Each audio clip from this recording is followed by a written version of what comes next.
Assalamualaikum warahmatullahi wabarakatuh. Di sini saya akan membacakan matan kitab Sapinah, pasal rukun Islam. Bismillahirrahmanirrahim. Bismillahi ngawitan ngaos abdi kalawan nyebat jenengan Allah. Ar-Rahmani anu mapari nikmat ageung ya Allah. Ar-Rahim tur anu mapari nikmat alit ya Allah. Alhamdu ari sadaya puji lillahi eta tetep kagungan Allah. Rabbil alamina anu mangeranan sadaya alam. Wabihi jeung ka Allah nasta'inu nyuhunkeun pitulung abdi sadaya ala umuri dunya kana pirang-pirang urusan dunia waddini jeung agama.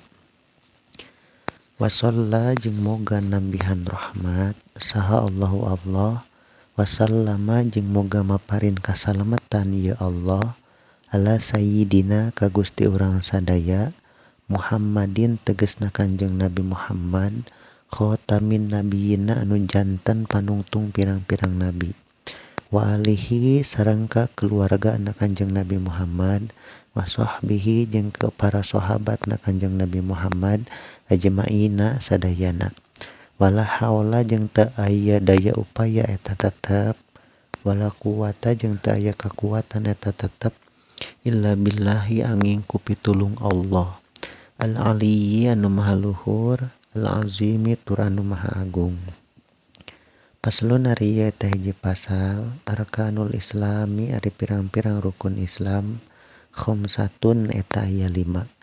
Syahadatu alla ilaha hiji nyaksian kana sanyanyana teu aya pangeran nu wajib diibadahan eta tetep illallahu angin Allah wa anna Muhammadan jeung sanyanyana Kanjeng Nabi Muhammad Rasulullahi eta utusan Allah wa iqamus sholati jeung anu kadua ngadegkeun salat wa itauz zakati jeung anu katilu ngaluarkeun zakat wa shaum ramadanin jeung anu kaopat puasa di bulan Ramadan wa hajjul baiti jeung anu kalima munggah haji ka Baitullah man tegasna ka jalma istato'a anu mampu ieu man ilahi ka Baitullah sabilan di jalana.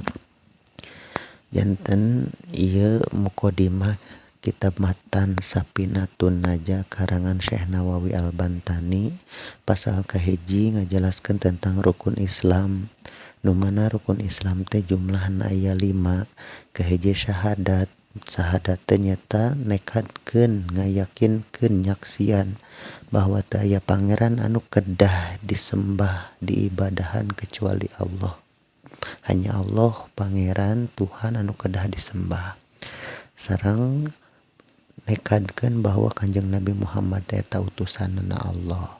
Nu kaduana nyaeta ngadegkeun salat, nu katiluna ngaluarkeun zakat, kaopatna puasa di bulan Ramadan, anu kalimana munggah haji pikeun jalma anu mampu.